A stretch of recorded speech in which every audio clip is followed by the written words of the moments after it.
हिंदी हो या तमिल, कन्नड़ हो या मलयालम, ऐसी कितनी भाषाओं का आज यही है आलम।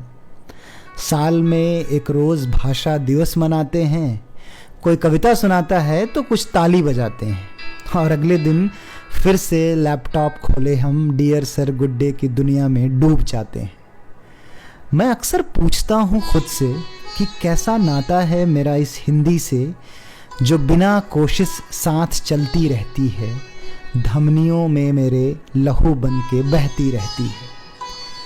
शायद इसलिए क्योंकि माँ की पहली लोरी में हिंदी थी, भाई बहन की बहस में उलझी डोरी में हिंदी थी, फिल्मों के गाने, कविता और कव्वाली में हिंदी थी, अजीज दोस्तों की लजीज गाली में हिंदी थी, सोनम गुप्ता बेवफा है वाली प्यार की पहली चिट्ठी में हिंदी थी, गिरते संभलते जहां बड़े हुए शायद उस मिट्टी में हिंदी थी।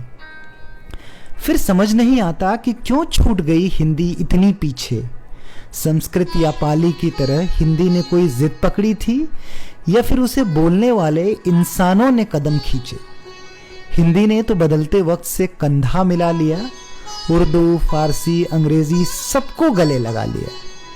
कॉन्वेंट की नई पीढ़ी में भी ढूंढ लेती है हिंदी अपने लिए एक प्रेमचंद्र और एक निराला। सिर्फ इसी हिंदी के विश्वास पर कोई कुमार बड़े आराम से खा लेता है इज्जत का निवाला। तो शायद गलती हिंदी से नहीं हमसे हुई है, जो हिंदी नहीं आने को हमने अपना गुरूर समझ लिया। दो चार अंग्रेजी के क्लिष्ट शब्द बोलकर खुद को हमने शशि थरूर समझ लिया। शुद्ध हिंदी बोलने वाला आजकल दोस्तों में यूं चिढ़ाया जाता है जैसे किसी सर्कस के कुएं में वो साइकिल चलाने का करतब दिखाता है। जिस दिन हम खुद को अपनी भाषा का सम्मान करना सिखाएंगे, नेशन वांट्स टू नो की बजाय पूछता है भारत, टीवी के एंकर भी चिल्लाएंगे। दूसरी भाषा सीखें जरूर, पर हमको अपनी भाषा को भी एक पहचान दिलाना होगा। अपनी भाषा में जो पिछड़ापन सोचे उसे चीन, कोरिया और जापान दिखाना होगा।